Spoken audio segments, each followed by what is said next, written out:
গেল বছরের ৩ ডিসেম্বর দক্ষিণ কোরিয়ায় আচমকা সামরিক আইন জারি করেন ইয়ন সক ইয়োল। পরে তীব্র প্রতিরোধের মুখে মাত্র ৬ ঘন্টার মাথায় তা প্রত্যাহার করতে বাধ্য হন। এই ঘটনার জেরে ইয়োলকে দেশটির পার্লামেন্ট থেকে অভিশংসিত করা হয়। রাষ্ট্রদ্রোহ ও ক্ষমতার অপব্যবহারের অভিযোগে তার বিরুদ্ধে শুরু হয় ফৌজদারি তদন্ত।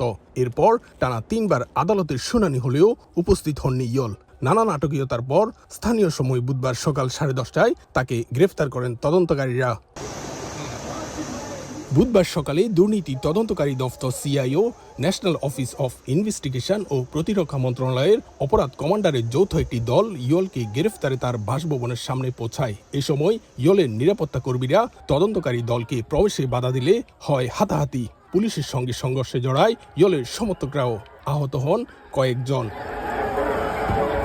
ইয়োলের গ্রেফতারের খবরে উল্লাসে মেতে পড়েন তার বিরোধীরা। আর অভিশংসিত প্রেসিডেন্টকে গ্রেফতারের মধ্য দিয়ে ফৌজদারি আইন লঙ্ঘন করা হয়েছে বলে অভিযোগ তার দলের নেতাকর্মী ও সমর্থকদের।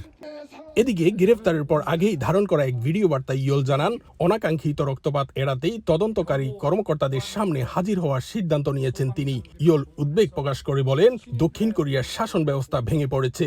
তার বিরুদ্ধে তদন্তর এখতিয়ার তদন্তকারী দল বা বিচার বিভাগের নেই বলেও জানান অভিশংসিত প্রেসিডেন্ট।